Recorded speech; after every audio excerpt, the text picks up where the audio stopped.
Venezuela जे सदर Nicolas Maduro खे New York पहुचायो वियो। अॼु खेसि अदालत में पेश कयो वेंदो। मंशियात ऐं दहशतगर्दी जे इल्ज़ामनि तहत केस हलायो वेंदो। सदर ट्रंप ऐलान कयो आहे त इक़्तिदार जी मुंतक़िली ताईं वेनेज़ुएला खे अमेरिका हलाईंदो। अमेरिकी तेल कंपनियूं वेनेज़ुएला वेंदियूं। अमेरिकी अख़बार न्यूयॉर्क टाइम्स जी रिपोर्ट में चयो वियो आहे त वेनेज़ुएला ते अमेरिकी हमलनि में 40 ॼणा मारिजी विया। कराकस एयरपोर्ट भरिसां हिकु टिमाड़ इमारत खे निशानो बणायो वियो। मारिजी वियलनि में आम शहरनि समेत फ़ौजी एहलकार शामिल आहिनि। वेनेज़ुएला ते अमेरिकी फ़ौजी कार्रवाई ऐं सदर निकोलस मादुरो जी गिरफ़्तारी New York, Los Angeles, Las Vegas समेत ॿियनि शहरनि में हज़ारे माण्हू रस्तनि ते निकिरी आया। नो मोर वार जा नारा मुज़ाहिरीन वेनेज़ुएला जे सदर निकोलस मादुरो खे आज़ादु करण जो मुतालबो करे छॾियो। मुल्क जे दिफ़ा ऐं पंहिंजे कुदरती वसीलनि जे तहफ़ुज़ लाइ तयारु आहियूं। वेनेज़ुएला कंहिं मुल्क जी कॉलोनी न बणिजंदो। वेनेज़ुएला जी नायब सदर डेल्सी रोड्रिग्स जो ऐलान। डेल्सी चयो त सदर मादुरो खे घरवारी समेत अगवा कयो वियो आहे। मुल्की दिफ़ा लाइ अवाम सब्र ऐं इतिहाद खां कमु वठे। चीन, रूस, ईरान, कोलंबिया ऐं क्यूबा पारां वेनेज़ुएला में अमेरिकी हमले ऐं सदर मादुरो जी गिरफ़्तारी जी मज़म्मत।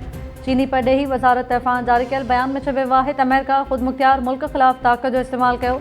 अमेरिकी कार्रवाई आलमी कानून ऐं वेनेज़ुएला जी आज़ादी ते हमलो आहे। अमेरिकी कार्रवाई ख़िते में अमन खे ख़तरे में विझण जे बराबरि आहे। अमेरिका आलमी कानूननि ऐं गॾियल क़ौमुनि जे चार्टर जी पासदारी करे फ्रांस जे सदर मादुरो जी गिरफ़्तारी खे आलमी कानून जी भञकड़ी करार ॾेई छॾियो। स्पेन पारां वेनेज़ुएला जे मामले ते पुरअमन हल लाइ टियाकड़ी जी आछ। बिलावल भुट्टो जो मिशन कराची खे मुंजदड़ो बणाइण जो आहे। कराची जी पंजाब सां भेट न कई वञे। पंजाब में जेतिरा फंड्स मिलनि था उन हिसाब सां कारकर्दगी ॾिठी वञे। सिंध जी हालत ख़राबु आहे पर पंजाब में बि खीर जूं नदियूं न वही रहियूं आहिनि। जमात इस्लामी जे अमीर हाफ़िज़ नईमुर रहमान जी प्रेस कॉन्फ्रेंस। हाफ़िज़ नईम चयो त चइनी सूबनि में गवर्नेंस जो बहरान आहे। सिंध हुकूमत कराची जा 3400 अरब रुपया खाई वई आहे। कराची जे इलाइक़े बफर ज़ोन में मुबैना मुक़ाबिलो। 3 जवाबदार मारिजी विया, हिकु ज़ख़्मी हालत में गिरफ़्तार। पुलिस मूजिबि तैमूरिया थाणे जे हद में घर नंबर 609 मां 4 जवाबदारनि फुरलुट कई। जवाबदार ॿाहिरि निकिरी रहिया हुआ त पुलिस पहुती ऐं मुक़ाबिलो थी पियो। फायरिंग जी ॾेवड़ दौरान 3 जवाबदार मारिजी विया ऐं हिकु जवाबदार क़यूम पुटु महबूब खे ज़ख़्मी हालत में गिरफ़्तार कयो। लाश ऐं ज़ख़्मी जवाबदार अब्बासी शहीद इस्पताल मुंतक़िल। मारिजी वियल जवाबदारनि जी सुञाणप जो अमल जारी। सूबाई गुरु वज़ीर ज़िया लंजार जी पुलिस टीम खे शाबाश।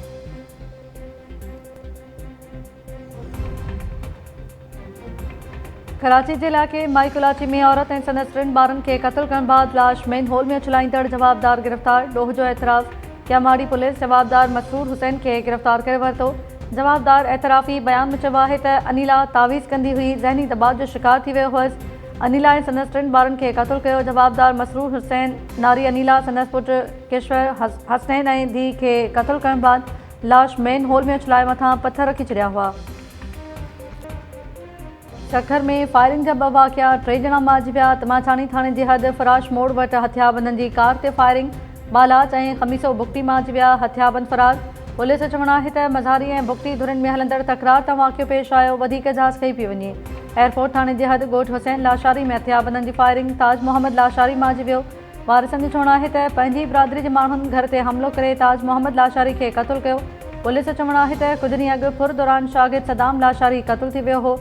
वाक़े बाद लाशारी बिरादरी जी 2 धुरनि में छिकताण हलंदड़ हुई। वधीक जांच कई पई वञे। इल्ज़ाम हेठि आयल धुर जे नदीम लाशारी चयो आहे त 70 वरनि जो ताज मोहम्मद लाशारी बीमारी सबबि फौत थियो आहे। असांजे मथां इल्ज़ाम बेबुनियाद आहिनि। असांखे शागिर्द सदाम लाशारी जे क़त्ल केस सां हथु खणाइण लाइ धमकियूं ॾिनियूं पियूं वञनि।